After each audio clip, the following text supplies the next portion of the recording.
Yeah, we don't want to do anything to scare your children. That's the last thing we want to do. We don't want to scare anybody.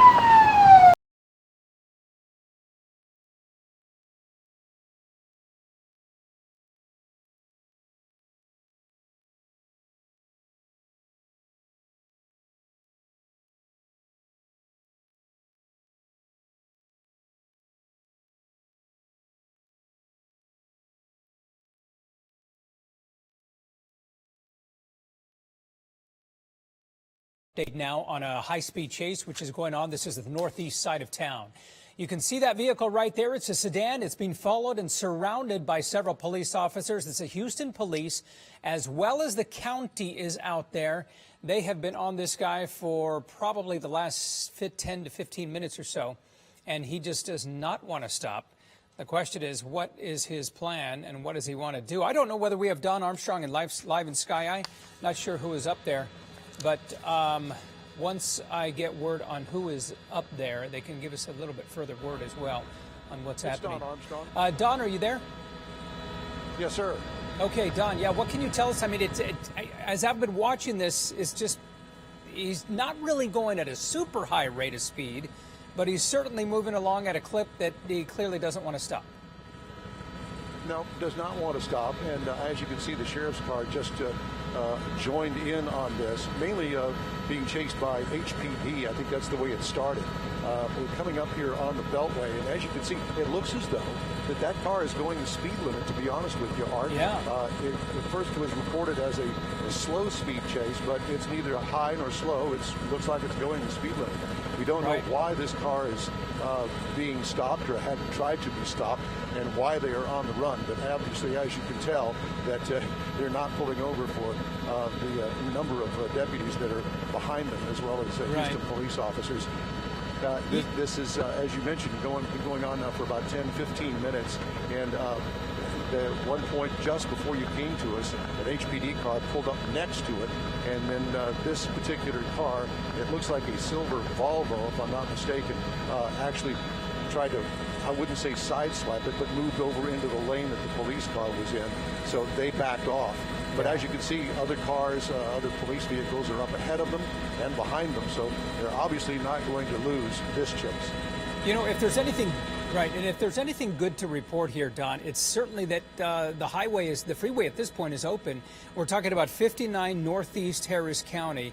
This is the Eastex Freeway. So they're going to be approaching the Beltway, or is that the Beltway? No, that's just one of the ramps for, I think, the HOV. But they're going to be approaching the Beltway. Is that right? That's correct. And we're going to be coming up on Intercontinental Airport space, so not exactly sure whether they're going to let us transition through the airspace. We're just going to have to wait and see. That's our pilot's job, Randy Hardaway, who's piloting the Sky Eye this afternoon. Okay.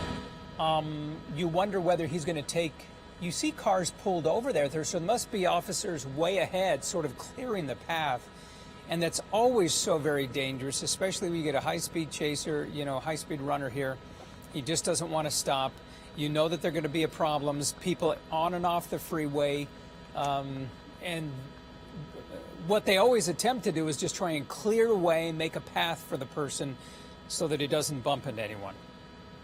Well, it's amazing that at this time of the afternoon, at the beginning of the afternoon rush, that there aren't many other cars on the freeway headed outbound to begin with. So, and based on the speed of the car, you can tell that it's just not a problem. There is somewhat of a backup behind it because it is going slower than the rest of the freeway traffic, because as you know, most of Houston freeway traffic doesn't mind the speed limit anyway. Yeah, and they just passed the North Beltway, by the way. There's... that was all the interchange, which you saw before that as you were on a wide shot. That was the northbound Beltway. So here they continue to move. And if at this point they're going to be reaching Kingwood soon, and who knows how long he's going to stay on this freeway. But he doesn't seem to be interested in making any exit, Don. No, it doesn't appear to be. He's over in, looks like lane number 2. The second from the left, and it looks as though that they're headed up to East Texas. I don't know how else to put it. It's amazing that we're doing the speed limit here. I'm not quite sure why they allow this to continue, and why not do the pit maneuver on it. I understand that state law has changed, and some cases that is allowed now. But Right. It certainly is annoying that all of the traffic is backed up, and this is going to be a scene, as you know, when this finally comes to an end. And it just really puts a crimp in the afternoon drive. Well, and they certainly had opportunity to do it, Don. As we watched the Houston Police Department as well as the county, they had surrounded this vehicle. They were right there on the side of it, and they could have easily done a pit maneuver because no one was in front. But apparently they just have to be very, very careful, especially at speeds when they're traveling at 60 miles an hour or higher.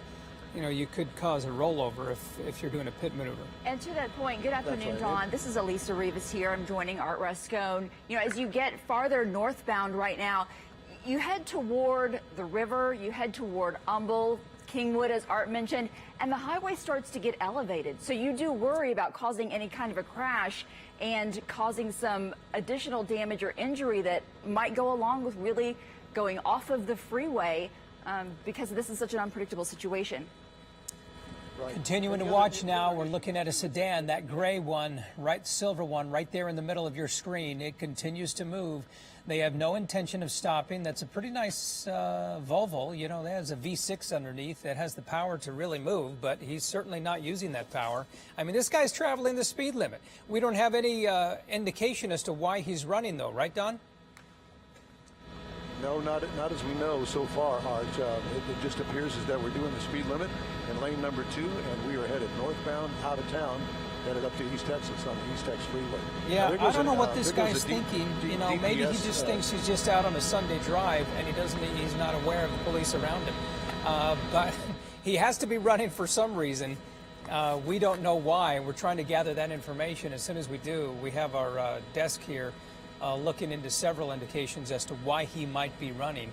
There are multiple agencies clearly involved here. Houston Police Department is still all around him, as well as the county. You have the county. Chambers County. Did it start in Chambers County? Is that what we're hearing, Alona? Yeah, they called and asked for some help from HPD. Wow. Oh, okay. So if it started in Chambers, that's way south, yeah. They just passed the park and ride, so they are now passing through Humble, getting up toward Kingwood. If we can see around this, are we seeing other law enforcement agencies like local PDs joining in on this? Are we seeing more law enforcement or just the same ones following this driver? Well, we did see HPD and Harris County Sheriffs. I don't know whether they have dropped off, and I really don't want to lose sight of the person that is running. But as you can tell, Department of Public Safety is here, not only on the ground, but they're also in the air with us here following above. And one of the things that I did notice just a moment ago, the Department of Public Safety cruiser really flew past this car to try to get ahead of them. One of the issues here is the fact that if they're not going to do the pit maneuver, so are they going to place out spike strips? Well, if that's the case, they're going to have to clear the freeway so that officer can go ahead and lay out spike strips and somehow maneuver all of the traffic into one area where not everybody gets affected by the spike strips and only the person that's being pursued. We just don't know how this is going to play out. I mean, this could go on for miles the way it's looking right now. Seen spike strips used many, many times, and most of it is just, you know, it's a 12-foot strip. We're talking about an entire freeway that's 40, 50 feet long. They don't even have a spike strip that long.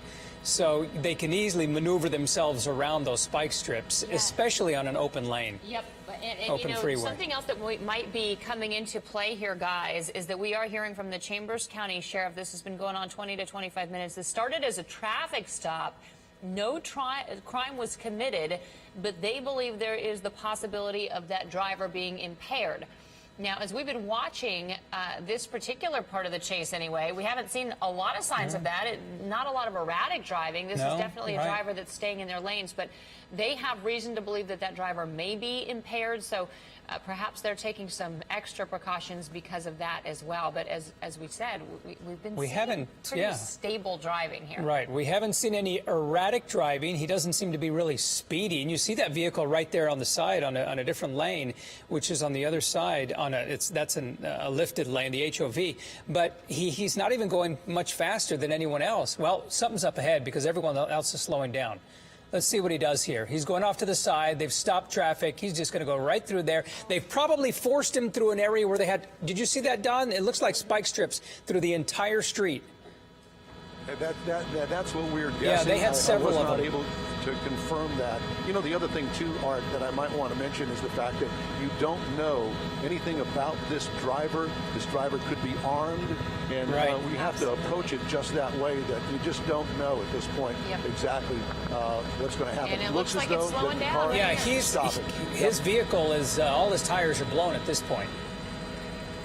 So let's see what he does. He's clearly off to the shoulder. Almost at a stop, but then he kept rolling sort of at the last second there.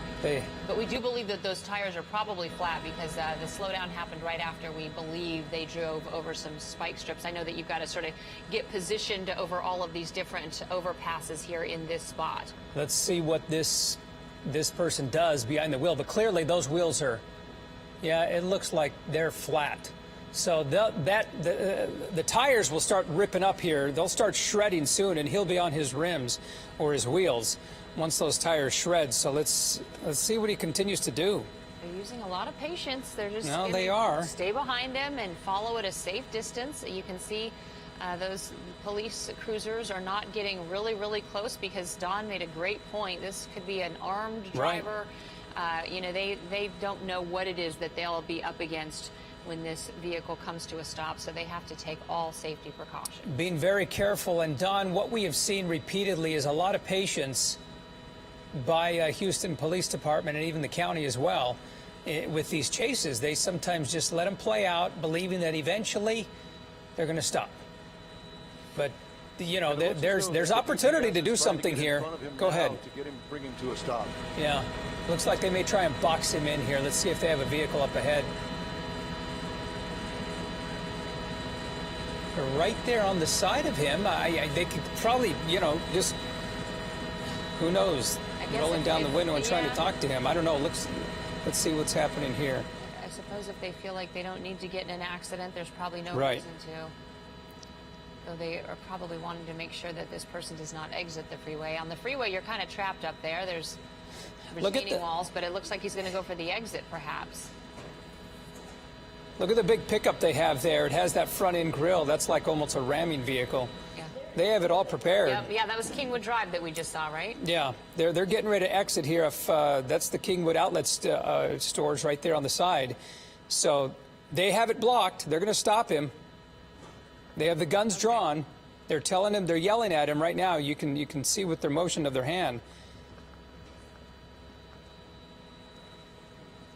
And this person is totally surrounded at this point. Yeah. Multiple officers, multiple agencies surrounding. There's no place to go, but he's going to try and go. There he goes. He's going to go right around the officers. Well, that was attempt number one to stop him. Actually, number two, because the spike strips certainly didn't work. Getting off of the Eastex Freeway at Kingwood Drive exit, as we saw, they are still really staying close to him, trying to get him to pull over. Well, let's see. Oh, okay. All right. Now, this is where stupidity really comes into play here. Now he has reversed his position on the feeder, but there are so many officers around him. Ooh, they finding ways through. I think they missed a chance. They probably could have put that vehicle right there in front and stopped him, but he is going now the opposite direction on the feeder. He's clearly blocked by all of those other vehicles. No chance. Now he's going into the outlet store. Area right there. This is off of Kingwood Boulevard, right there, just off the feeder. Yeah, this is obviously a spot where we're going to find plenty of other people, plenty of vehicles parked. And so, you know, you certainly hope that people get the word that there's something going down and they need to stay inside and stay safe until this comes to an end because, you know, the officers are specifically not, engaging him with their vehicals. They're not causing accidents. Yeah. They're just trying to let this peacefully play out, but it also looks like there's some employees out there at this U-Haul location that are probably sort of unaware of what's going on. There they have. They've come out with, they're trying to open the door now. Well, I'm sure they have. You saw the guns. The guns are drawn right there on that driver. Let's hope that he stops. They have the driver's door open. They're going to probably yank him out at this point. That canopy is sort of in the way. We're not able to get the complete picture, but it looks like this may be over and he doesn't have a chance of taking off once again. Don, are you having any a different angle? Well, the best that we can do right now, because of this canopy that's over the scene here, we're going to come around. And okay. It looks as though that they're having a struggle with him. Wow. Got him on the ground now. Got him on the ground.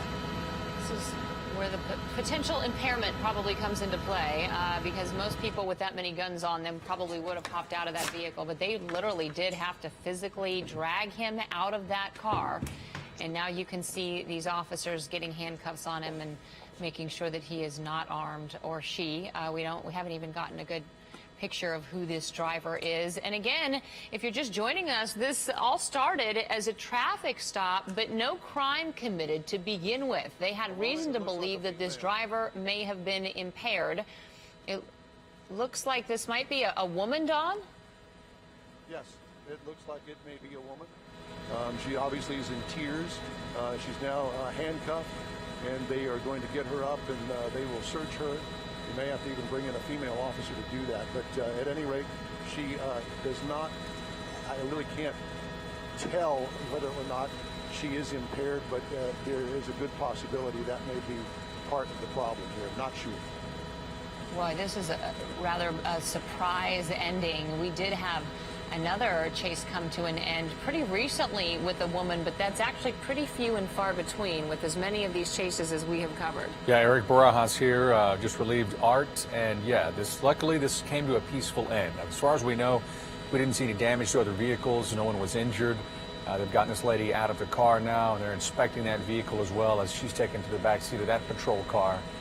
But this always could have been a lot worse, and that's the silver lining here, especially on Houston streets and what we've seen in the past. Absolutely. Don, we were talking about this as the chase went on. It looks like they're using some sort of a blanket there to be able to conduct a search on this woman and maybe even get her seated there. But just a lot of patience that played out throughout this chase that went really across much of our city up on the north side, and cooler heads prevailing the whole time, right? Well, that's right. I mean, we're very thankful that it ended this way. You know, it's a shame that these chases have to go on as long as they do, but sometimes, and in this instance, it appears as though that all of that played out well, because nobody seems to be injured. Yeah, Don, what was also interesting about this chase, since we've seen so many here in the Houston area, unfortunately, is it seemed like there were different tactics used. We saw a lot of boxing in, a lot of vehicles getting ahead of the car. So many times it seems like they just stay behind, several vehicles behind the vehicle that's being chased. It seemed like we saw different tactics and different maneuvers used by police on this one. What you also have to understand, Eric, is the fact that you've got multiple agencies involved: Houston Police Department, Harris County Sheriff's Department of Public Safety, and who knows who else is there.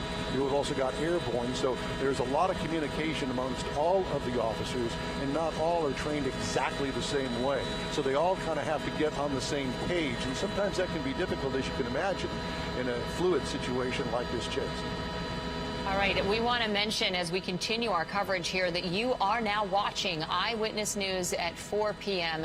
And if you are just joining us, we'll get you caught up on what's happening here. We believe this chase started in Chambers County, and the Chambers County Sheriff says that a crime was not committed to begin with here, but they had reason to believe that this driver could potentially be impaired.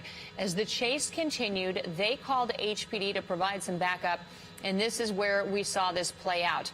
Right along the Eastex Freeway, past Beltway 8, up through northeast Harris County. And Don was just talking about some of those tactics, all those different agencies and authorities staying some distance back. And then at one point, they managed to get the 59 totally closed and get spike strips across every single lane of that freeway, so that no matter what, this vehicle was going to end up running over those spike strips. That's actually a pretty incredible feat, because they're having to call up ahead and get all of those lanes closed down. We saw a total stoppage of the traffic there. And it worked very effectively, because right after that happened, this went from probably a 60-mile-an-hour chase to about 15 miles an hour, and we saw it end really right after that. Yeah, again, luckily, no damage as far as we know that we could tell from watching this chase for at least more than the last half hour. So good news there as well. Yep. Okay, well, let's get some more breaking news right now. We'll get updated on that car chase a little bit later on. For right now, the Texas Education Agency has suspended the Rhodes School on Wallaceville Road for fire